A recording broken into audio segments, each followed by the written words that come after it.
Državni zbor s proračunom za leti 2014 in 2015 v razgibanih časih, ko se zdi, da je stabilnost pomembnejša od razvoja, socialni mir pa od ustvarjalnega nemira. Zakaj je torej proračun tak, kot je? Zahteven, varčen, ponekod tvegan, nikjer pa nevaren. Zakaj je torej naš proračun drugačen od vašega? Zato, ker ne kliče trojke, ampak si prizadeva storiti vse, da bi naše domače težave doma tudi rešili. V Državnem zboru se je začela prva etapa sprejemanja proračunov za prihodnji 2 leti. Premierka je optimistična. Slovenija je skorajda rešena, trojke najbrž ne bo. Socialna, pravična, solidarna država da je ohranjena. Plače javnih uslužbencev, pokojnine, socialni transferji nedotaknjeni. Več bo denarja za razvoj in investicije. Za ves ta optimizem bo šlo 9,6 milijarde evrov. Plačali bomo seveda državljani, davčno dodatno obremenjeni, nekateri morda skoraj do skrajnega roba. Prihodki v letu 2014 so načrtovani na ravni 8,6 milijarde evrov, kar pomeni 745 milijonov evrov več, kot so bili ocenjeni prihodki za leto 2013. In glavni elementi, kot so obdavčitev nepremičnin, to bo zagotovilo dodatnih 205 milijonov evrov državnemu proračunu. Opozicija poskoči.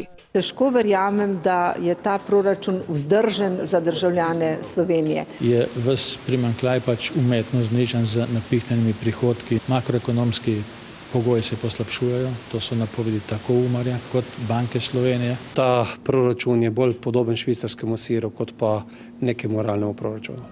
Vzdignen nad siceršnji politični melos se je že prej iz varnega zavetja svoje stranke oglasil šef SDS-a. Vlada strank Pozitivne Slovenije, Socialnih demokratov, Desusa in Državljanske liste se je v preteklih mesecih izkazala kot popolnoma nesposobna. Tisti, ki so v začetku letošnjega leta zrušili vlado pod vodstvom Slovenske demokratske stranke, pa danes račun za to svojo destruktivno početje izstavljajo slovenskim davkoplačevalcem. Svet Slovenske demokratske stranke predlaga vladni koaliciji, da ta prizna dejansko stanje ter se sooči z posledicami, pripravi naj vse potrebno za zaprosilo za mednarodno finančno pomoč. Janez Janša torej pričakuje, napoveduje in državo že tudi vabi trojko. Ko je lanskega februarja zasedel premierski položaj, je bil, spomnimo, takole samozavesten. Pač vem, da sem edini državljan te države, ki ima največ izkušenj in znanja z tega področja, zato sem se tega tudi lotil. Odkar sta zaradi očitkov protikorupcijske komisije Janši razpadla koalicija in vlada, se z odrešilnimi recepti samooklicanega kriznega menedžerja Slovenije nihče več resno ne ukvarja. Rezultat tudi njegovih prejšnjih vladnih politik pa je ta teden spet pred nami. Zbran v napovedih Umarja o nadaljevanju recesije v prihodnjem letu in tudi v izzivih krpanja proračuna, ki jih pred državljane postavlja gospodinjska logika sedanje vlade. Spoštovani poslanci, drage poslanke, naj bo že ta naša proračunska razprava svojevrstna delavnica, kako lahko gradimo prijazno Slovenijo drugače, strpno, pravično, solidarno. Hvala za vašo pozornost. Proračun pa ima vseeno kar nekaj lukenj. Tako na primer ne izstavlja najmanj 2 računov za pretekle grehe slovenske politike. Manjka več kot 70 milijonov evrov težka postavka za odškodnine izbrisanim in ni predvidenih niti 170 milijonov, ki jih država dolguje javnim uslužbencem za odpravo 3/4 plačnih nesorazmerij iz Virantove plačne reforme. Za obojim je razsodba sodišča. Sindikati so neizprosni, še preden se je barantanje zares začelo. Izplačila te 3/4 so lahko zgolj take, da ne posegajo v plače javnih uslužbencev. Ne pristajamo, pa to bomo pa vnaprej povedati, na kupčijo. Ne, vrnili vam bomo tisto, kar smo vam dolžni in enako vsoto vam bomo potem vzeli skozi znižanje plač. Še bolj bizarno je sprenevedanje največje opozicijske stranke, ko se čudi, da v proračunu ni predvidenih sredstev za poplačilo grehov njenih 20-letnih političnih udejstvovanj. V tem proračunu ni vključenih 170 milijonov evrov, ki sledijo državi na osnovi tožbe sindikata in odločbe sodišča glede na uravnavanje plač. Ni odhodkov iz naslova poplačil odškodnine za izbrisanje. Vlada naj proračun umakne, vztraja SDS. Slovenska demokratska stranka je stranka načelnosti, bori se za Slovenijo in za slovenske davkoplačevalce in iz tega naslova, če kdo kliče trojko, trojko kliče Alenka Bratušek za to tem proračun. Smo torej razumeli? Prejšnjo nedeljo menda trojke ni klical Janša, temveč Bratuškova.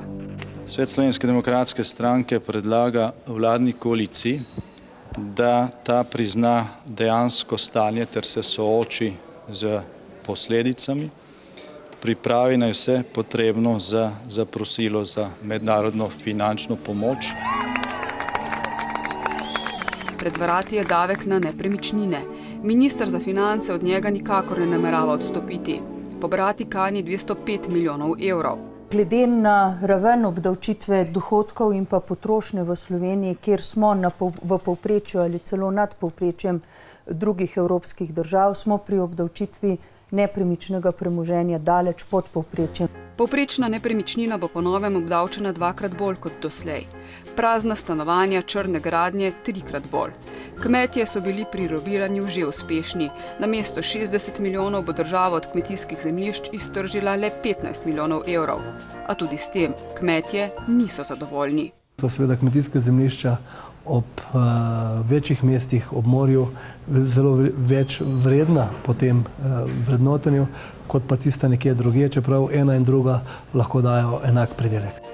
Seveda, vlada hoče obdavčiti vse, tudi sakralne objekte, kulturne ustanove, spomenike, vrtce, šole, pa čeprav se zdi vse skupaj še tako nesmiselno. Kje boste našli ti 1000 evrov? Ne vem. Najslabše bi pa bilo, da bi prišla ven neka direktiva ali stališče, da je treba spet zmanjšati stroške za neposredne programe kulturne, umetniške in ostale. A ključno je vprašanje, kako bodo davek na nepremičnine plačevali ljudje, tisti socialno najbolj ogroženi. Naj nepremičnine, ki so jih zgradili z napol zastonskimi krediti v časih visoke inflacije, zdaj čez noč prodajo? Plačujemo okoli 104 evre v 2 obrokih, kar je že zdaj preveliko breme za mojo pokojnino. Ne? Če bo povišanje, kaj to za vas pomeni? Vse veste sami, zelo velik, še večji strošek zame in večjo obremenitev. V taki situaciji, ko nenadno skoči davek za faktor 3, je pa nekaj nujno ukreniti. Zaradi tega, ker vsaka večja obdavčitev povzroči šok in ta šok je nujno omejiti. Prvak Desusa, kljub temu, da se je že strinjal in zaploskal proračunu, katerega največji finančni vir je davek na nepremičnine, je zdaj spet začutil svojih 5 minut in živahno poskočil. Nekateri izračuni kažejo, da se bo ta davek bistveno povečal vizavi nadomestilo za stavbno zemljišče. Simulacijo in izračune smo za sebe že naredili, pa še bodo naredile simulacije in izračuni, nikakor pa ne bomo prisluhnili javcem, ampak vladi, skupni odločitvi.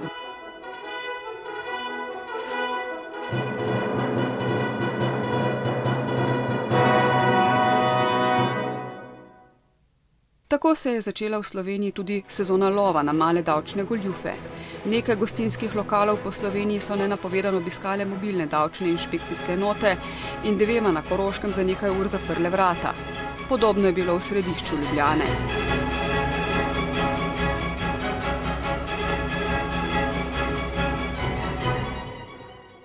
To pooblastilo je bilo danes in bo tudi v bodoče uporabljeno v tistih primerih, kjer je bilo pač na podlagi doslej ugotovljenih dejstev oziroma je mogoče pričakovati, da bo prišlo do odmere davčne obveznosti v postopku ali pa da bojo pač izrečene globe za kršitev prepovedi brisanja podatkov. Glede na to, da se borimo proti sivi ekonomiji, smo resno začeli.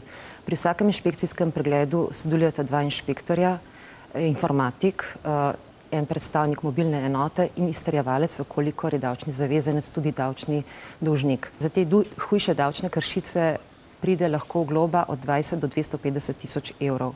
In tekom inšpekcijskih pregledov smo ugotovili kar nekaj zavezancev, ki jim bo sledila ta velika globa. Boj proti sivi ekonomiji menda žanje prve uspehe. In vladni načrti so smeli. Vklopi razum, zahtevaj račun. Spoštovani poslanci, drage poslanke, naj bo že ta naša proračunska razprava svojevrstna delavnica, kako lahko gradimo prijazno Slovenijo drugače, strpno, pravično, solidarno. In vse bo spet v najlepšem redu. Odnosi bodo rožnati. Proračun za prihodnji 2 leti bo delavnica prijaznosti, solidarnosti in strpnosti, kot smo slišali premierko, katere avtoriteta je po zadnjih peripetijah v Pozitivni Sloveniji ne le neokrnjena, temveč celo okrepljena. Premierka mislim, da je zadovoljna, optimistična, tudi optimistična glede proračuna. Vse okej. Smo največ pozornosti oziroma skoraj izključno posvetili državotvornim temam, to pa je proračun, nov volilni sistem in to je bilo. Še celo neugodni Zoran Janković, ki je te dni doživel kazensko ovadbo zaradi poslov z ljubljanskimi zemljišči in parkirišči, je menda klonil pred stranko in njeno šefico. Takoj, ko se znajdemo v komunikaciji s pozitivno nastrojenimi ljudmi, smo mehki, prijazni in konstruktivni. In tako bomo šli naprej. Na prijaznost bomo odgovarjali s prijaznostjo, za spotikanja in podtikanja pa bomo hitro našli prave odgovore. Tudi ostre in trde, če bo treba. Samo SDS še nagaja, češ da se je vlada podredila mestni občini Ljubljana. Svet Slovenske demokratske stranke se je danes seznanil tudi z zapisnikom sestanka med vlado Republike Slovenije in mestno občino Ljubljana. Ta sestanek je potekal nekje konec julija letošnjega leta. In iz tega sestanka izhaja, da je mestna občina Ljubljana pravzaprav nadrejena slovenski vladi. A kaj, ko v SDS-u niso uspeli dobiti pravega usklajenega zapisnika srečanja med vlado in delegacijo ljubljanske občine? In tako naj bi načrtovana ustavna obtožba vlade splavala po vodi.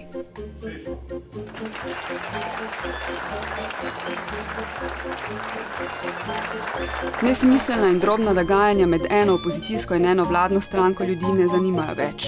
Tudi zato ne, ker so njihovo današnjo usodo skovale pretekle odločitve ta istih političnih osebkov, ki se bolj kot ne umikajo iz peskovnika in ne ukvarjajo s čim drugim kot sabo. In verjetno tudi zato nikogar drugega več ne slišijo. Naj si zavedajo, da smo mi tudi človeško bitje. Ne zahtevamo veliko, da bomo lahko preživeli. Za posod imajo naravni, ki so to pokradli, da jim nazaj poberejo. Se ne, a smo mi krivi, če so drug kradli. Mi nismo nič, nam so pokojnine pokradli. In kaj hočejo zdaj od nas? Življenje naše.